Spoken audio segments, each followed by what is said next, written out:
Welcome to the most common 3,000 words in English.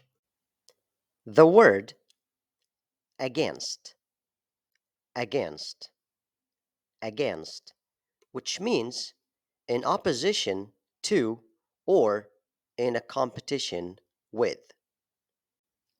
For example, Ronaldo and Messi competed against each other for more than 15 years. Ronaldo and Messi competed against each other for more than 15 years. Argentina will play against Spain. Argentina will play against Spain. The fans celebrated the victory against their rivals. The fans celebrated the victory against their rivals.